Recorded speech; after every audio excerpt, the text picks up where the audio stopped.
টাকা অন্য হাত পাততে হয়েছে এবং অন্যজনের কাছে একইভাবে সুদে টাকা করেছে।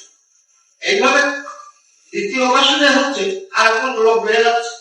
এইভাবে ক্রমান্বয়ে ঘুরতে ঘুরতে 15 থেকে 20 জন বা 22 জন এরকম লোকের কাছে এই সুদের এসে জড়ায় এবং প্রত্যেকের কাছে যে লাঞ্চে এরকম জাতীয় ডকুমেন্ট রেখে দেয় তারা।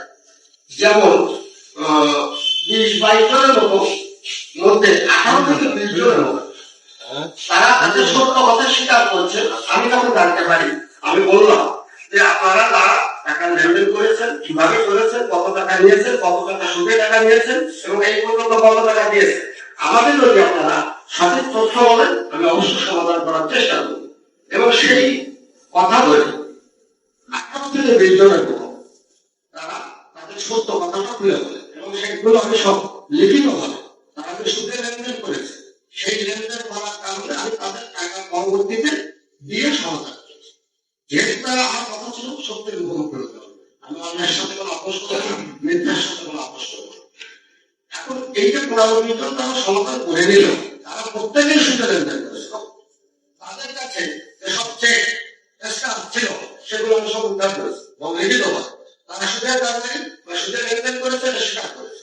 কিন্তু 5 জন তারা এটা স্বীকার করে না, তারা অত্যন্ত চতুর প্রকৃতির হয়, তারা সুদের লেনদেন করেছে এই কথাটা স্বীকার করতে চায় না এবং তাদের কাছে ব্যালেন্স চেক ছিল কিনা তারা হাইড্রোলিক পথ বেছে নেয়। আর সেই সুযোগটা করে দিয়েছেন একটা 1 সপ্তাহ। যেহেতু টাকা দেওয়ার কোনো বইতে উৎস দেখানো লাগে না, যেহেতু টাকা কোনো আয়কর দেখানো লাগে না, গল্প বানিয়ে মামলা করে দেয়, সেই সুবাদে এই সুযোগটা তারা কাজে লাগিয়েছে।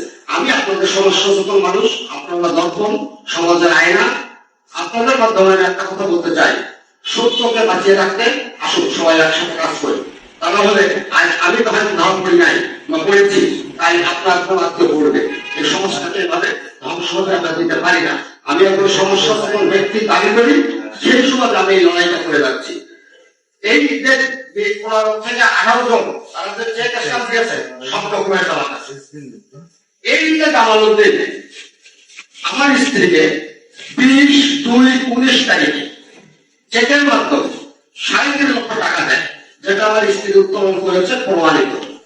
অথচ মাত্র 3 দিন পরে 24 তারিখে কিভাবে 30 লক্ষ টাকা নগদে ধার দেয় বলে মামলা করা যায়, এটা আমার কাছে হতবাক লাগে। এবং এই মামলাতে আমার স্ত্রীর সাজা হয়েছে। তাই আমি বলতে চাই আপনাদের মাধ্যমে আইন প্রণয়নকারী সংস্থা সহ মাননীয় প্রধানমন্ত্রীর দৃষ্টি আকর্ষণ করতে চাই, এটা কোনো বিচারের নামে আমাদেরকে নির্যাতন করা হচ্ছে, অন্যায় করা হচ্ছে। আমরা চাই সঠিক তথ্য তদন্ত হোক। আমি তার কল রেকর্ড আমার কাছে আছে, সেই জামালউদ্দিনের, সে নিজে একজন ব্যাংক থেকে এনজিও থেকে লোন তুলে সুদের টাকা লাগিয়েছে, সে স্বীকার করছে। আমি এগুলো সব আদালতে দেওয়ার চেষ্টা করেছি, কিন্তু নির্ম আদালত এগুলো দেখে না। তাদের কথা একটা, চেকটা আপনার কিনা, স্বাক্ষরটা আপনার কিনা, তাই যদি হয়ে যায় যত টাকা লিখুক না কেন সে মামলা করতে পারে। আর এই সুযোগটা আইনে করে দেওয়া হয়েছে মানে প্রতারক তৈরি করতে সাহায্য করা হয়েছে। আমি সামান্য সময়ের জন্য হয়তো দূরে আছি, সাথে পদার্পণ করেছি, বাঁচব না বেশি দিন, আমি লড়াই করে যাচ্ছি। আমি এই সুযোগ আপনাদের বিরুদ্ধে আমি নিজে রিপিটিশন দাঁড়িয়ে করি, সে রিটে রুল হয়েছে, যে রুলটা আপনাদের মাধ্যমে প্রচার হয়েছিল।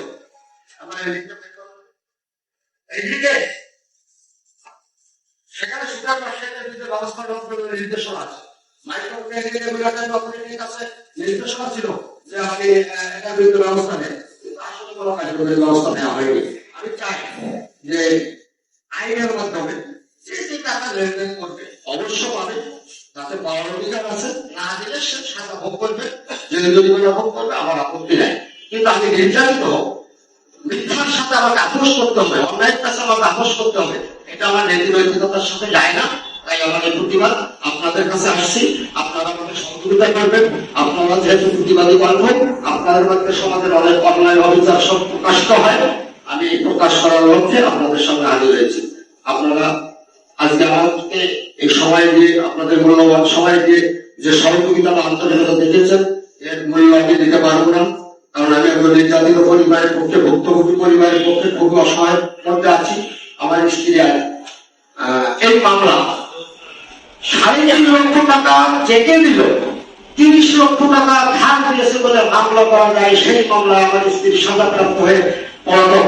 আপনারা যদি কোনো সংস্থাকে খোঁজ নিয়ে দেখেন, কলেজ হাসপাতালে সরকার সিনিয়র স্টাফ থাকা করলেন, তার দায়িত্ব কর্তব্যে কতটা কর্তব্য করেন ছিল এবং কতটা পরে ঢোকায়, অথচ একটা মানুষ এইভাবে নিষ্কৃষ্ট হয়ে যাবে, শেষ হয়ে যাবে। আমি এটা মেনে নিতে পারি না। তাই আপনাদের দ্বারস্থ, যিনি একজন শিক্ষক, প্রধান শিক্ষক ছিলেন প্রাইমারি স্কুলে, সুদের জালে পড়ে উনিও মামলা জর্জরিত হয়ে চাকরি থেকে অবসর নিতে বাধ্য হয়েছে। এবার আমরা শত শত মানুষকে আমরা হারাবো। এই আইনটাকে অবশ্য যে কথাটা উনি একজন বলছেন, যেটা সংস্কার আসছে, আমি সেটাই চাই। স্বচ্ছ সংস্কার আসুক, যেটার মাধ্যমে সত্য উদ্ঘাটিত হবে, যে টাকা লেনদেন হবে তার প্রমাণ থাকতে হবে এবং সে টাকার অবশ্য বিচার করতে হবে। কিন্তু মিথ্যা গল্প বানিয়ে মামলা করা, সেই মিথ্যা গল্পের বিচার, মিথ্যা গল্পের সাজা আমি মানতে পারি না, আমি কষ্ট পাই। তাই আপনাদের সহযোগিতা এসেছি, আপনারা অবশ্যই সহযোগিতা করবেন। ধন্যবাদ আপনাদের সবাইকে, আমাকে অনেক সময় দিয়েছেন, আপনারা আমার পাশে এসেছেন, আপনারা আমার একটা হাত, একটা শক্তি। আমি চাই আপনারা এই বর্তমানে আওয়াজ করুন যে আসলে একটা অন্যায়, একটা মানুষকে 30 লক্ষ টাকা ধার দেওয়া যায়, এই গল্প আমাদের দেখতে হবে। আমি আমি একটা যথেষ্ট সক্ষম পরিবারের ছেলে, আমিও কাউকে 2 লক্ষ টাকা ধার দিতে পারি না। হয়তো 10,000, 20,000, 50,000 এর বেশি ধার দেওয়ার সৌভাগ্য আমার হয়নি। কিন্তু ব্যাংক থেকে লোন তোলে যে ব্যক্তি, এনজিও থেকে লোন তোলে যে ব্যক্তি, সে আমাকে 30 লক্ষ টাকা ধার দেবে দেখার সুযোগ নাই। আমি তার 3 নম্বর জোগাড় করেছি, আমি তার ব্যাংক স্টেটমেন্ট জোগাড় করেছি, 3 নম্বর সাহায্য দেয় না, ব্যাংক স্টেটমেন্ট 3.5 লক্ষ টাকা দিয়েছে, অথচ আমাকে 30 লক্ষ টাকা বাংলা ভোগ করতে হবে। আপনারা একটু ভাবুন, আপনাদের হৃদয় একটু ভেবে দেখুন, বিবেক মানুষের একটু ভাবুন। আমার এই আশা আমার স্ত্রীর জন্য নয়, শুধু এই সমাজের একটা পরিবর্তন আনার জন্য। আপনাদের স্ত্রী আনুমানিক 2 লক্ষ টাকা মতো। তারপরে এই টাকা সুদের টাকা দিতে যে অন্যের কাছে আবার টাকা নেই, উনি এইভাবে প্রমাণ নাই। আমি জানতে পারি 19 সালে, তার মানে এই যে 5-6 বছর আমার 3,50,000 টাকা চেকের মাধ্যমে দেয়।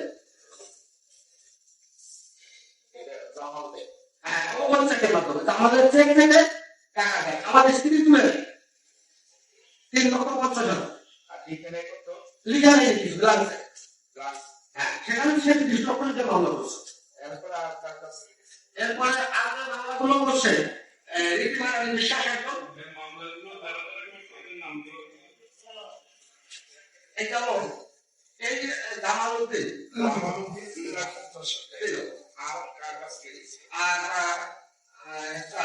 আগের মামলাটা আছে, সেই মামলাগুলো এর মধ্যে 2 জন আছে, তার কাছে কোনো টাকা নেই এবং এটাকে আমরা চিনিও না।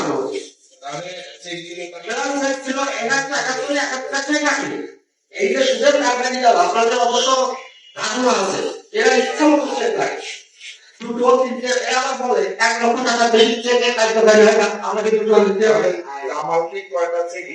আমার কাছে চেক ছিল 1 এখনো কাছে শুধু করছে না, এইটা আমাদের কাছে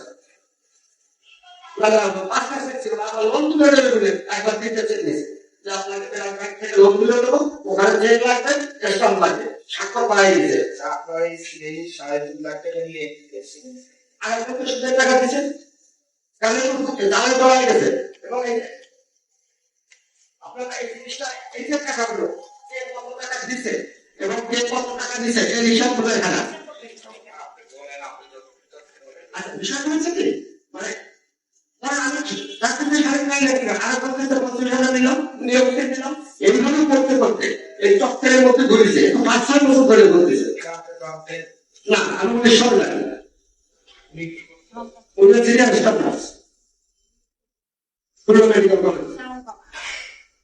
আমি তার পরে প্রথমে আমি জিডি করি,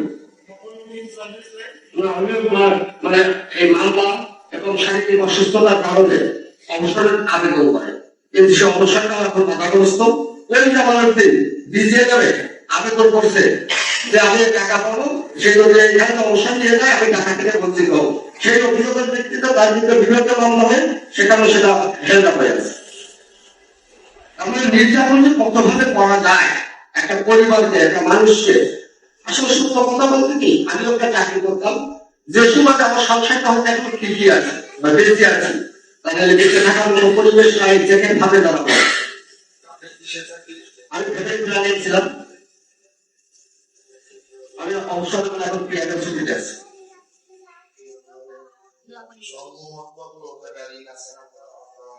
আমি এই যে টাকাটা যারা স্বীকার করেছে সত্যের মুখে মুখে কমপক্ষে 50 লক্ষ টাকা আমি এখানে প্রদান করেছি, 50 লক্ষ টাকা আমি প্রদান করেছি, সত্যের মুখোমুখি যারা এসে সমাধান করেছি।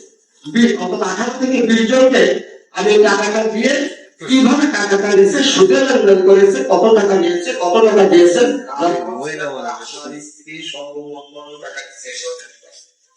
কত টাকা দিয়েছে। একজনের কাছে এইভাবে স্পেসিফিক বলতে পারবো, যেহেতু যারা সত্যের মুখোমুখি হয়েছে সেই ব্যাখ্যাটা আমার কাছে আছে, আর এরা তো আমার কাছে আসে নাই সেবার।